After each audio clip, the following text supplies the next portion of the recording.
I hope you have your beverages ready because you are in for an exciting conversation with Ken Mehlman, partner, Global Head of Public Affairs, and co-head of Global Impact at KKR, leading KKR's responsible investment efforts. Ken Mehlman has spent a quarter century working at the highest levels of public policy, business, philanthropy, and social change. Ken spent a dozen years in US national politics and government service, including as the 62nd chairman of the Republican National Committee and a campaign manager of President Bush's 2004 re-election campaign, the only Republican presidential campaign in 30 years to win the popular vote. Ken graduated with a BA from Franklin and Marshall College and holds a JD from Harvard Law School. He's a trustee of Mount Sinai Hospital of New York, Franklin and Marshall College, Teach for America, and sponsors of Educational Opportunity. Mr. Mehlman was active in the successful effort for marriage equality and is a member of the Council for Foreign Relations. Chatting with Ken will be Haslinda Amin, Chief International Correspondent for Southeast Asia and an anchor for Bloomberg Television. She is also the host and the executive producer of talk show High Flyers, which is the longest running program of Bloomberg TV. Based in Singapore, Amin has been at the heart of making news stories that have driven the region's transformation. She has helmed Bloomberg's coverage of the Asia-Pacific Economic Cooperation Meeting, the World Economic Forum, the AIIB Bank Board of Governors meeting, the ASEAN Milken Global Summit. Amin has interviewed a wide range of top political and financial figures that include Paul Walker, Joe Biden, Mike Pompeo, Timothy Geithner, Stanley Fischer, the list just goes on. This was just a small subset of her repertoire of all those amazing interviews. She serves on the board of UN Women Singapore and has been nominated numerous times for Best Current Affairs Anchor at the Asian TV Awards. Over to you, Haslinda. Rochelle, thank you so much for those kind words. Now, we've heard a lot about how the pandemic has given us an opportunity to build back better. We heard from Stephanie earlier, we've heard from the Biden administration, and it was a main theme at the virtual World Economic Forum recently.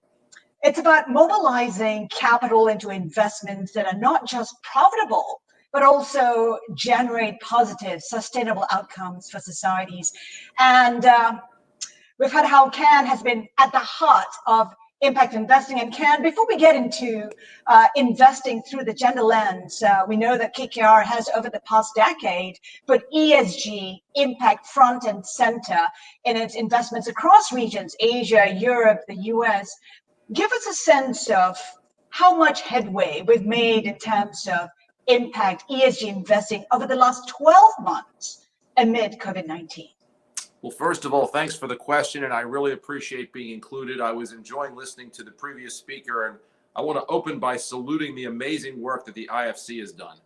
We are among the signatories to their impact principles, and we have found working with them, learning from them, and learning from others who are part of the impact community that they've built tremendously helpful as we build out our effort. So when I think about the last year, one of the things that really sticks in my mind is there was a video that everyone was watching about a year ago, and it was from Bill Gates, and it was from 2016. And if you remember, what Bill Gates talked about was the one thing that could truly disrupt our society in an unprecedented way was a pandemic. He warned us. And we were also warned when we had SARS and MERS and Ebola, but people didn't pay attention enough. And so we found ourselves in this tough situation this year. Think of all the other ways we've been warned. And I think the biggest thing that's going to come out of the last year is the development of what I call a resiliency economy or a preparedness economy. So obviously healthcare is the most obvious example. And you're seeing tremendous investment in companies that are providing diagnostics, that are dealing with antibacterial challenges, and that are improving public health. But climate change is another example. Think of the unprecedented tragedy we saw in Australia and in the Western United States, economic and ecological. And so as impact investors, investing behind climate change is a really important area in which we're focused. And as investors more broadly, because while part of our strategy is impact, we invest in a lot of different areas. We believe that we can enhance ESG, in that case, the E of the ESG, by helping all of our companies reduce their environmental footprint, reduce the energy that they use, reduce the carbon that they emit, reduce the amount of forest products that they use. So I think what you're going to see at the end of this year, both with impact and with ESG, is you're going to see people appreciate, first, there are tremendous commercial opportunities to build industries that address the need to mitigate and adapt to climate change, that make sure that we have a workforce that's well equipped, that deal with the gender disparities in our society. And there's going to be a need for every company, no matter what you do, no matter what you sell, to improve your diversity, equity, and inclusion, to be responsible when it comes to climate change, and to make sure you're governed in a way that is appropriate. All of those, to me, are what come out of this year. You said it, Ken. I mean, a multitude of issues that need investment: climate change, clean water, waste management, mobility, infrastructure, education, poverty. Where are we at risk of missing out on real opportunities? Well, look, I think that the biggest thing that, to me, we need to think about is what's changing in terms of how consumers are thinking. So let me give you an example. One area that's very interesting to us and that we're very focused is what we call sustainable living. And that is, everything we do every day is going to be considered through a sustainability lens.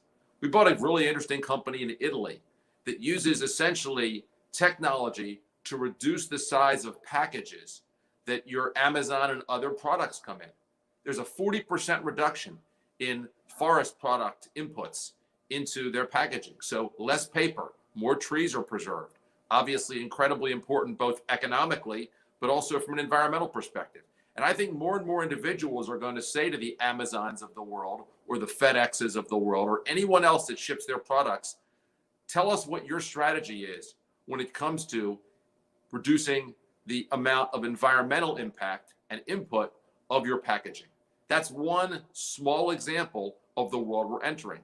And I think in area after area, we're going to all say, how do we change our lives to be more environmentally responsible? And as a result, there will be tremendous economic opportunities to invest in companies that are intentionally trying to address those challenges, that were created for the purposes of addressing those challenges.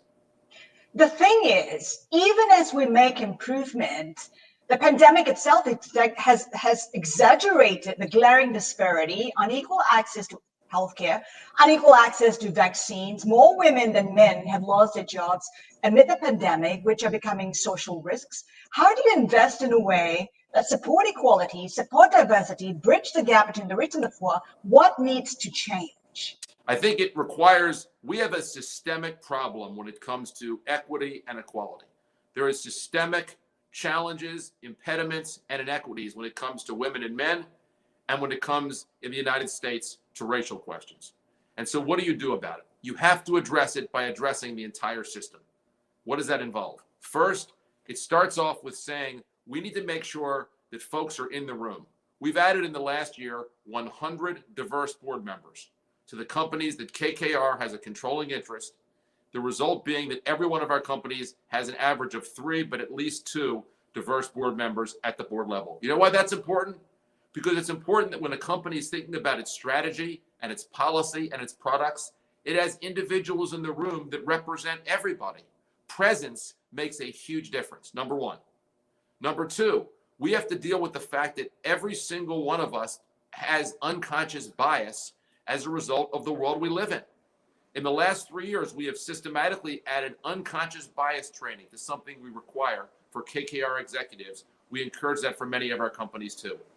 Number three, we need to look at all of our policies and procedures and say, what can we do to make sure they're operating in a way that is consistent with our goal of equity and equality? We partnered with 2 organizations, one called Business for Social Responsibility, and we're very pleased that an organization called Time's Up helped us training our chief human resource officers, our general counsels, and in developing best practices for our companies. All of those things we can do, but let me tell you something else we can do. We can develop products and services that address the inequality we have. Let me give you an example. We have a company called Burning Glass. Burning Glass is in the labor market data analytics company. Doesn't sound very sexy or exciting, does it? But let me tell you what they do. What they do is they help predict what are going to be the jobs of the future and what are going to be the skills you need in the future. And when they do that, they can help us move from a world where today people get ahead based on credentials, which often can reaffirm existing biases, to a world instead when people get opportunities based on their skills. And so what does that look like? Let me give you an example. If you look today at two jobs, one job is a web design job. That is a job where there is about 52% of web designers are women. Mobile app developers, only 9% are women. Mobile app developers make a lot more money than web designers. Once you understand that, what you as a company can do, and what Burning Glass helps you as a company do, is understand that actually 75% of the skills you need to be a mobile app developer, you understand as a web designer. And if you simply equip employees with a couple other skills, as opposed to saying, I need to find more women who are going to be in job A, you can say job B overlaps with job A. There's tremendous adjacencies. Let's simply provide additional skills to our existing employees. So if you actually look and map out every one of the jobs at every company, and you then say, where are there adjacencies between job A and job B in skills? And where is there a big distinction when it comes to gender equity or racial equity or otherwise? It's very easy to develop a roadmap to upskill your workforce. Folks you know, people you know who do a great job. They share your values, they share your culture, they work hard, and all of a sudden you're improving your numbers. So I think it's all those things. It's diversity at the hiring level, it's diversity at the board level, it's fighting unconscious bias, it's having the right policies and procedures, and very importantly, it's saying what are services and products we can develop that address this challenge. Also, in the end, it's measuring success. I mean, Absolutely. Mike Bloomberg always says, if you can't measure it, you can't manage it, you can't fix it. We had it from Anita, we had it from Stephanie. How do you measure success in the space of impact investing? How are you doing it? So we believe that in measuring impact success, it is critical that we use the good work that people have been doing for many years. So we believe very strongly in using existing, established, third-party KPIs. So one, with respect to impact, we measure everything against the United Nations Sustainable Development Goals. We only invest in companies. We've made 11 investments so far. Every one of those 11 investments is in a company whose primary business, their primary revenue, their core business model is addressing a locally relevant United Nations Sustainable Development Goal in a measurable way. So we're measuring A, is it locally relevant? B, can we measure the impact? And C, is it core to what they do as a business? And that's one thing we measure. We also think it's critical not just to measure what a company's intention is, what they do, but how do they operate? And so there we use the SASB standards, the Sustainability Accounting Standard Board standards, which were developed a number of years ago by a great leader named Mary Shapiro, who was head of the Securities and Exchange Commission under President Obama. And the basic thesis was there's a whole bunch of companies out there that data like their climate footprint or their governance, or in our opinion, their gender and overall diversity statistics are actually material and relevant to those companies. And so we're going to go in and we're going to use the SASB standards to identify what are the ESG questions we need to measure and seek improvement of to this company. Final point, for every one of our impact companies, we're also systematically measuring three things. One, we're measuring diversity statistics. Two, we're measuring climate statistics. And three, we're ensuring that if they possess data, that the data is being securely and appropriately from a privacy perspective addressed. I want to take a look at impact investing through the lens of gender now. How can gender be integrated into mainstream investing? How do you drive best practices forward? So I think what you do, and I described a few of the strategies that you do earlier. First, you make sure that at the leadership level of companies, at the board level, at the C-suite level, there are women present in numbers that allow individuals to drive the governance of companies. Again, so much of effectiveness in this space is understanding the experience, the lived experience that people have to address. So first is recruitment at the highest level within a company. Second is you need to look at a company's policies and procedures and say, how do we make sure every one of these policies, procedures, very few companies today, I don't think, intend bias, but because bias exists in our society and has existed for so long in our society, many people have policies and procedures that de facto continue bias. So the second question is, how do we create policies and procedures with respect to how we operate that we examine to say, is the unintended effect a bias within how a company promotes, how a company rewards people, how a company considers people's effectiveness, measures all those things. So you need to look at that from the perspective of to say, doesn't matter what you want to do. If what you're doing, if when you look at it and you disaggregate the data, the effect is that men get ahead more than women, that men get paid more than women, if that's the outcome, you need to change it, regardless of what the intention of that is. So the second is a rigorous assessment of the policies and procedures within a company to address the challenge. Third, I mentioned before, unconscious bias. Every single one of us has unconscious bias. Every single one of us has it. We have to systematically work to fight it by training people to understand it and see it and appreciate where it exists. That's extremely important. 4, expanding the aperture of who you hire. Part of that expansion, in my opinion, is to say, as opposed to saying, I want to hire X person because they look like the people we've hired before for a job. I want to understand what are the skills you need for that job. Because if you understand that, you can realize there's a whole nother world of people, a whole nother universe of people you haven't thought about before, and they may actually work at your company already. And I think doing all those things helps begin the process of addressing the challenge we described. Ken, this question is being asked of all the speakers today. If you had the power to change one thing in favor of gender balance, what would that be? I think the unconscious bias question is the single most important thing. Look, I thought about that, and I've been watching other speakers, and there's so many things that come to my mind. Obviously, pay parity being critically important, power parity being critically important, but it all comes down to the fundamental question of how do you think about the world? And what we all have to understand is that in many areas, gender is one, race is another one. There have been biases built in to many systems. And we were raised in those systems. Doesn't mean we're bad people, but we were raised in those systems. So the first thing we have to do is understand things that look and we think might be neutral and fair, but that produce an unfair outcome for women or for people of color or historically underrepresented groups are not fair. And so we have to fight those and change those and address those. So I think if you open the world understanding, you and I and everyone in the world enters the world with unconscious biases. By the way, about everything. If your every single day is spent partly saying, how do I figure out what I think I know but isn't true, and figure that out and build that into your life, you're going to not only be a more fair person, you're going to be more productive in all kinds of ways. You speak of biases. You had to fight it. I mean, you came out as gay back in 2010 when it was quite a challenging time to do that.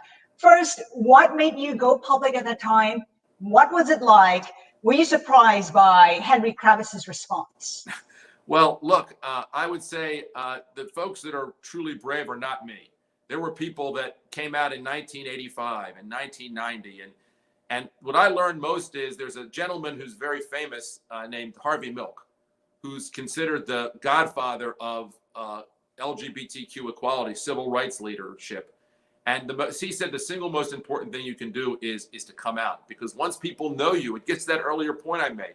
Once people know you and they get to have a relationship with you and they see the situation that you face, things change in a massive and powerful way.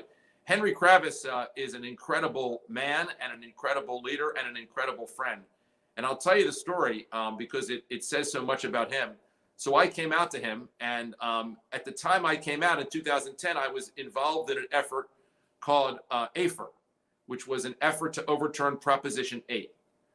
AFER was the American Federation for Equal Rights, and we had hired Ted Olson, a very prominent Republican lawyer, and David Boyce, a very prominent Democratic lawyer, who had faced off in the famous Supreme Court case, Bush versus Gore, to overturn Prop 8. And we had a fundraiser in New York that I was the host of. And so I said to Henry, I'm coming out to you, and you need to understand this event I'm doing, it's going to be very public, and I'm going to be in the press as well. And Henry said, without missing a beat, Henry said, obviously, love working with you. I'm glad you told me this. That event you're doing, how much do I have to give you to write a check? You fill it in as long as you'll put my name on the invitation. And Henry wasn't the only one. There were 5 members of KKR's management committee who came up to me and asked if they could have their name on the invitation, including Scott Nuttall, who's now the co-president of KKR. And that meant so much to me. Words can't describe it. Because what they were doing wasn't just saying, hey, we're with you. They were putting their name out there as being supportive. And it was an incredibly meaningful thing to me, and it's something I'll never forget. To that end, Ken, how has your own personal experience shaped how you view investment through a gender lens? Well, look, I think that I hope what I've learned from my experience, and it isn't just that part of my life, what I was raised to understand is that what decent people do is they look around the room and they think about who is the other. Who is the individual in the room? Who are the people in the room who haven't had the opportunity, who aren't part of the majority, who have had and faced discrimination or have faced unfairness? And how do you help those individuals? And to me, doing that is most important to do because it is the morally right thing to do. Do unto others, this essence of all of our morality, the golden rule. But it's also, and this is what is so important about this fantastic summit, it is consistent with good and smart business. That's the point. If you think about it, who are the people that are the best investors in the world? People that see untapped potential in a company. One of my colleagues who often speaks is a guy named Pete Stavros. Pete is the co-head of our North American business. And Pete has found tremendous opportunity that can be unleashed in manufacturing and industrial companies if every employee in the company has stock in that company. Because all of a sudden, all the ideas of individuals who work with their hands, who work on a shop floor, are being built into how a company operates. Yet for many years, the focus was management getting paid well, not all the workers. Yet if all the workers are aligning in the same direction, that's untapped potential. And I think the question of gender equity is the ultimate example of untapped potential. For so long, so many people who had brilliant ideas, who had incredible work ethics, who had all the heart in the world, weren't allowed to achieve those potentials because of unfairness, because of bias, because somebody kept them down. And if you can figure out how to fight that, how to fight the impact of that and the residual effects of that, not only will you do the right thing, you'll do very well financially. And that's the thesis behind so much of this activity. Good and smart business, yet it's not where we want it to be. Give us a sense how you see this space developing over the next several years. I mean, ESG, the adoption came pretty quickly, and the pandemic, I guess, gave it momentum. What would give, investing through gender lens that momentum that's needed? So I think every company going forward is going to be judged on 4 characteristics. One is financial strength, something they've been judged in before, but that'll continue. The second will be digitization. How do they deal with technology and the technological disruption that are occurring? Here are the other 2. DEI. Every company is going to be judged and should be judged by how does it address diversity, equity, and inclusion? And finally, ESG. How does every company do in managing its potential negative externalities and in being part of the solution to big challenges we face? Here's the good news going forward. The good news is there is so much potential if you just do two things. One, if you focus on solutions to the world's biggest problems, solutions to climate change. The Europe Green Deal, China's announcement of decarbonization, the announcements in the United States of what so many companies and states and governments are doing. The amount of business that will be created for companies that are intentionally addressing these challenges is unbelievable. Second, workforce. The workforce will need to be constantly re-educated throughout people's lives, so we have lifetime learning, lifelong learning. We've invested in multiple companies that focus in that area, and there are many others. I mentioned the example of sustainable living, whether it's how we package our products, how we transport, how we get heat or cool, all those things, how we build buildings are about to massively change. So in all these areas, there is tremendous opportunity to buy companies whose intention is to solve these problems. Big opportunity number one. Opportunity number two is the one I just mentioned, is the fact that there is massive untapped potential all over the world. First, when it comes to women who have incredible ideas, incredible opportunity that they've identified, but that because of unfairnesses in the system, those ideas and opportunities haven't been fully realized. Invest behind them, find those individuals and help rise them up in their company and help take their ideas and partner with them and bring them forward. So that's one opportunity, but it isn't just on the gender lens. I mentioned the racial disparities that exist. And so again, if you can find untapped potential, who among us would not have been loved to have been there when the bunch of scraggly guys came together and women came together and say, let's start Google. It seemed like a crazy idea, but they saw untapped potential. The same thing, company after company after company that we admire most were created because innovation comes when you find untapped potential. Half the world's population has untapped potential that isn't being taken advantage of because there is unfairness in our systems. And that is why this conference is so incredibly important. And that's why this isn't just doing it because it's the nice thing to do. This is the smart thing to do. And I think, to me, if there's a single word, or it's two words, that it would come down to, it is untapped potential. Half our world, 52% of the United States is female. Amazing amounts of untapped potential that exists there that we all should be doing everything we can to help leverage, to help the individuals realize, and to partner with them to be able to take advantage of. Ken, I want to bring in the Biden administration and what the president himself could mean for this. He's promised to put gender equity front and center of his policies. His vice president is a woman, the first Asian American. He has more women in his cabinet than any other US president. Does it necessarily change the narrative? And does it necessarily change the investment landscape for investors? I think it does. I think it has a lot of very positive potential in a number of different areas. First, you've identified the incredibly impressive women that the president has identified, obviously his vice president most importantly, but others as well that are serving in the cabinet and elsewhere. Their ideas, their thinking, and their example are all extremely important, first.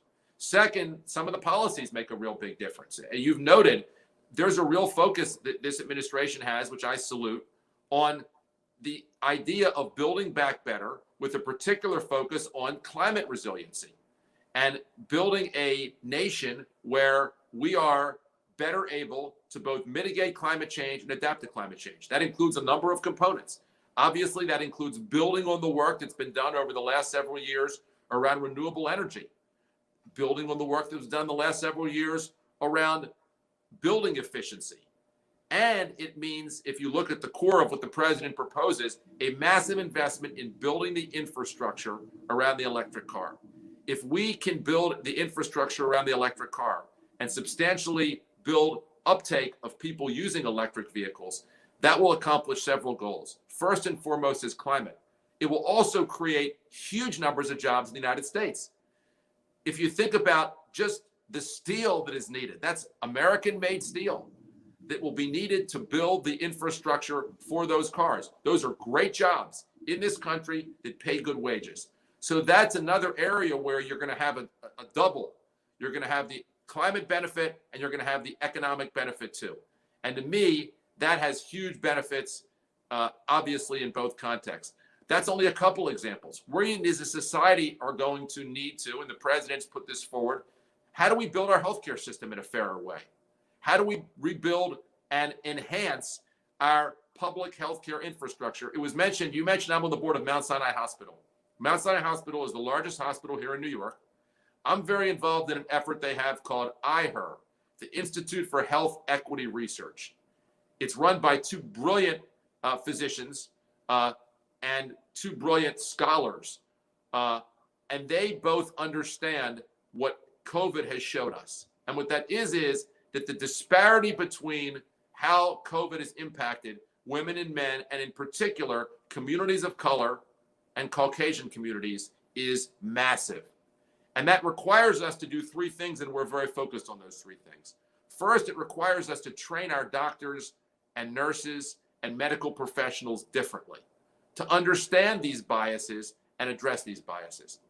Second, it requires us to research. When we're doing research of how a particular disease is addressed or a particular drug works, we need to appreciate the diversity of our country and understand the impact different strategies and interventions have on everyone, particularly communities of color that have been left out before. Third, we then need to engage with the communities we're focused on. We need to take clinical best care and community organizing and marry them together.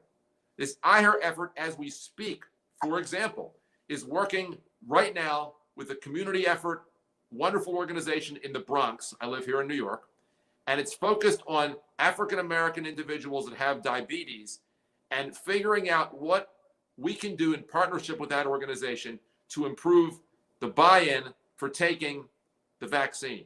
That's not just important for COVID, because once we do that, we can similarly say, how do we deal with flu shots every single year? Comorbidities resulted from an unequal healthcare system in some cases.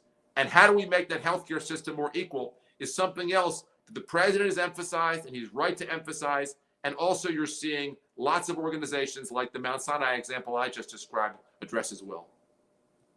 I want to bring in, as we talk about equality, I want to bring in what's happening on Wall Street and that retail frenzy that we saw recently. Yeah. Well, it could still be happening. Yeah.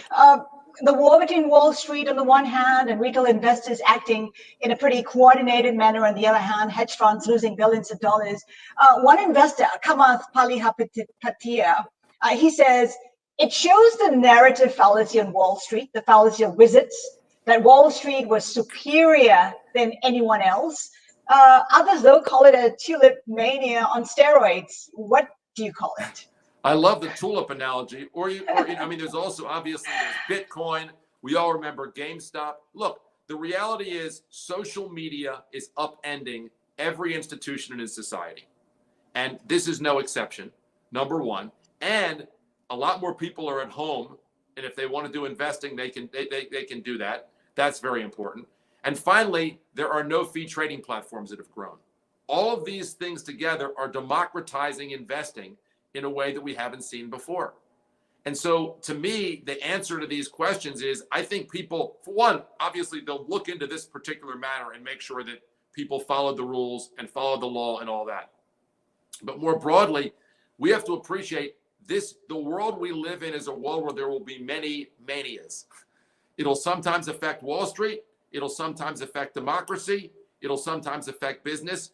But in a world where everyone at the same time is opining and participating and collaborating, is a world where there are going to be more trends like this. So this is democratization of the financial market? I think it's a combination of democratization and also the effect that social media has.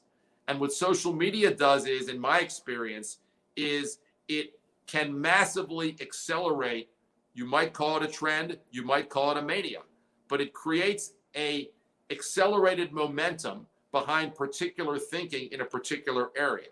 And you've obviously seen that in politics a lot, but we're now seeing three examples I just identified in the last 2 years where it's also happening with respect to investing.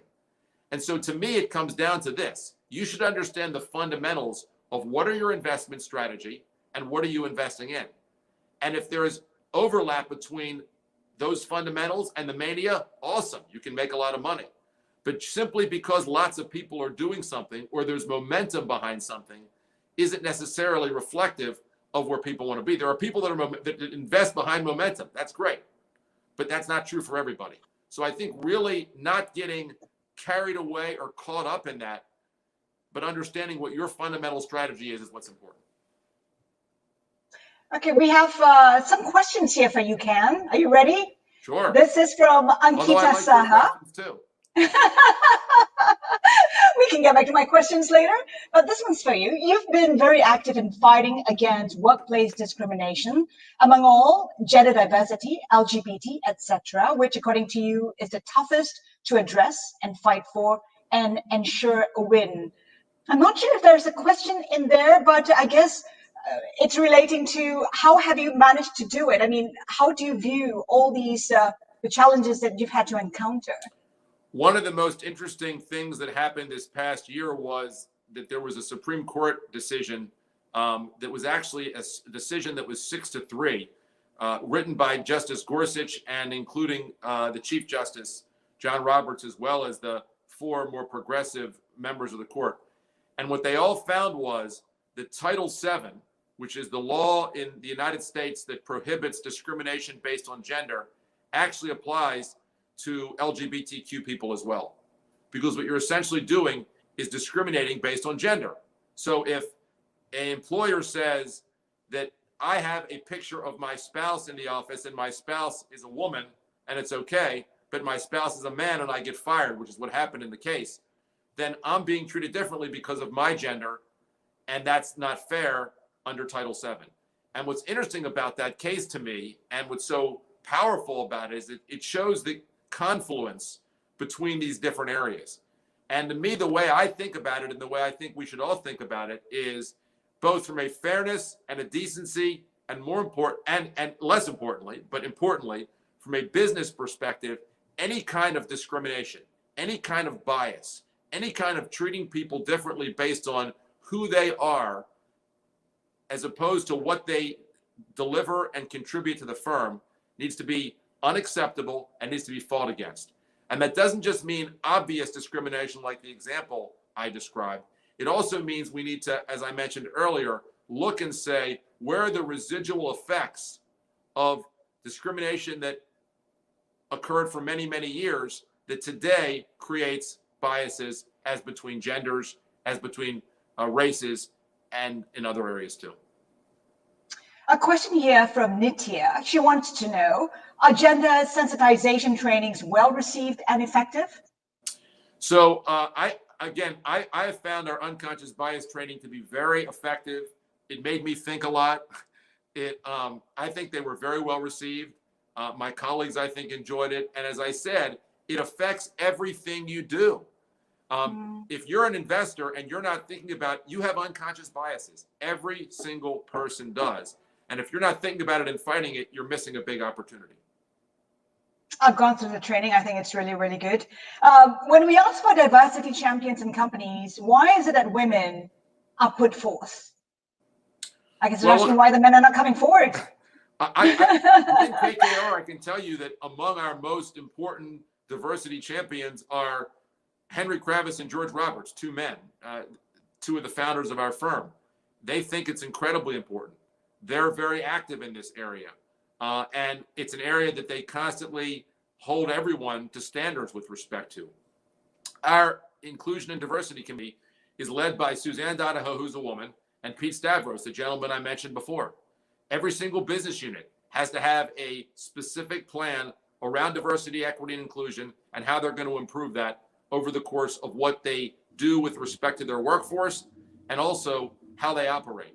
So I have found, at least at KKR, that there is buy-in, and not just buy-in, but leadership and ardor behind this among our women and our men colleagues.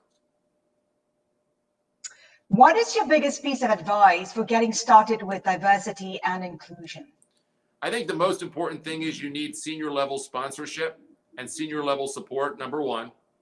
Number two, I think you need to realize how important it is to build into your systems. This can't be a nice thing to do. It needs to be built into your system. So if you're hiring, every slate of prospective hires needs to have a diverse slate that you're considering, period. Has to.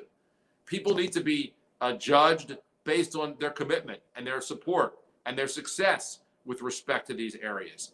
And if you build it into the systems and there's senior level support, that makes a big difference. I'd also say we began our effort in 2014.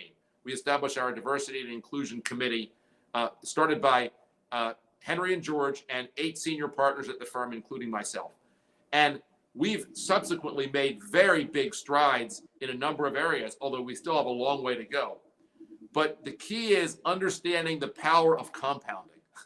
The power of compounding is something investors are familiar with, but it's true in other aspects of your life too, including progress when it comes to diversity, equity, and inclusion. One thing leads to another, which leads to another, and it creates a momentum. And so where do you want to be in 5 years? Lay that out there and develop a roadmap to get there that'll help where momentum helps you move in the right direction. So where do you want to be in 5 years, Cam? Well, look, what I hope I can help do is contribute to an effort that KKR will have an important role in that will help ensure that first we're investing in companies that are addressing some of the world's biggest problems, like climate change, like sustainable living, like a more inclusive and equitable workforce. And we're operating companies in a way that people will recognize and enhance diversity, equity, inclusion, environmental responsibility, et cetera. So if we can operate all the companies we invest in differently, and we can invest behind these trends, we're making a difference. And then I'm personally, as you noted, very involved in a number of different philanthropic initiatives. So if I'm able, through the work I do at KKR and my own thinking and involvement philanthropically and otherwise, to advance equity, advance opportunity, that'll be a pretty good place. And occasionally appear on your show on Bloomberg. I'll take your offer on that very inspiring note. Ken Mehlman, we thank you for your insights. Thanks a lot. Fascinating journey and fantastic achievements. Thanks, and congratulations and with that, Rochelle, on the great summit. Yes, Rochelle, it's back to you. Thank you, Ken and Haslinda. Thank you for addressing the topic of unconscious bias. I think that affects policies and procedures. It's a constant challenge. What WinPE aims to do is at least address that unconscious bias at some level.